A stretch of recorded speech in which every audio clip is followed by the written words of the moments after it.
আলহামদুলিল্লাহ, আসসালাতু ওয়াসসালামু আলা রাসূলিল্লাহ। প্রিয় সবুজ প্রেমী ভাই ও বোনেরা, এটা আমার বাড়ি 4 আমের গাছ। তো গত বছর প্রথম ফুল আসছিল, আমি মুকুল ভেঙে দিয়েছিলাম। এই বছর ফলন আসছে আলহামদুলিল্লাহ। আমগুলো সাইজ একটু বড় বড় হয়েছে। এই বছর আবহাওয়াটা আসলে খুবই আমাদের প্রতিকূলে বলা যায়। আমগুলা বড় হওয়ার পরও ড্রপিং হয়ে যাচ্ছে। তীব্র গরম। শেষ পর্যন্ত প্রতি ডালে হয়তো একটা করে থাকবে, দুইটাও থাকতে পারে। তবে বাড়ি 4 আমটা খুবই সুস্বাদু আম। এইটা কাঁচা মিঠা বলা যায়। এটার বিয়ারিং ক্যাপাসিটি অনেক হাই, বাণিজ্যিক অবশ্যই। আমাদের কৃষি গবেষণা ইনস্টিটিউট থেকে এটি রিলিজ করা হয়েছে।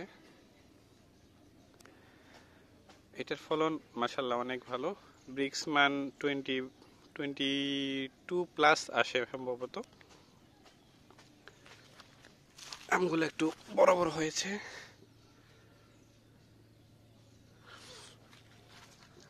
অনেক আম আছে এদিকে চারপাশে, এই যে এখানে আছে, এদিকেও আছে, ভেতরে ভেতরে আম আছে আরো।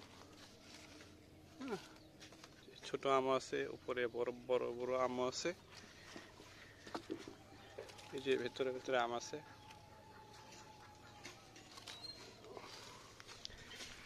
তো বাড়িফোর আমটা অবশ্যই ভালো, সবাই করতে পারেন। এই আমটা খেতেও খুবই সুস্বাদু। এই দেখেন, এটার ধরনটা দেখেন, মারাত্মক, খুবই সুস্বাদু একটি আম। এই যে গাছের ভেতরে ভেতরে আম আছে।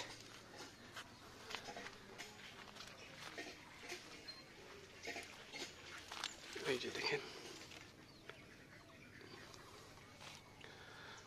তো আশা করি আল্লাহ চাইলে এবার এই গাছ থেকে ভালো ফলন পাবো। ধন্যবাদ সবাইকে।